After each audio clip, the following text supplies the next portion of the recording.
Sudden ಸಾವು. ಇದು ಎಲ್ಲಾ ರೋಗಗಳಿಗಿಂತ ಕೆಟ್ಟ ರೋಗ. ಅಷ್ಟೇ ಅಲ್ಲ, ಎಲ್ಲರನ್ನೂ ಭೀತಿಗೆ ಸಿಲುಕಿಸುವ ರೋಗ. ಎಪಿಡಿಮಿಯಾಲಜಿಕಲ್ ಡೇಟಾ ಪ್ರಕಾರ ಚೈನಾ ಒಂದರಲ್ಲೇ ಒಂದು ವರ್ಷಕ್ಕೆ 5,40,000 ಜನ ಆಕಸ್ಮಿಕವಾಗಿ ಮರಣ ಹೊಂದುತ್ತಿದ್ದಾರೆ.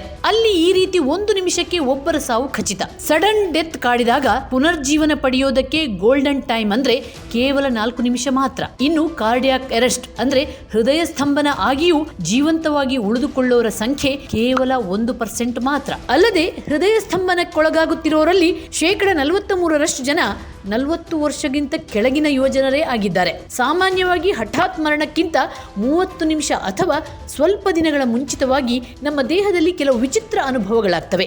ಇವೇ ಸಡನ್ ಡೆತ್ ನಮಗೆ ಕೊಡುವ ಸೂಚನೆಗಳು. ಎದೆಯಲ್ಲಿ ತೀವ್ರವಾದ ನೋವು, ಹಿಸುಕಿದ ಅನುಭವ ಉಂಟಾಗುತ್ತೆ. ಅಷ್ಟೇ ಅಲ್ಲದೆ ತೋಳುಗಳಲ್ಲಿ ನೋವು, ಕುತ್ತಿಗೆ, ದವಡೆ, ಬೆನ್ನು ಮತ್ತು ಹೊಟ್ಟೆಯಲ್ಲೂ ಸಹ ಈ ನೋವು ಕಾಣಿಸಿಕೊಳ್ಳುತ್ತೆ.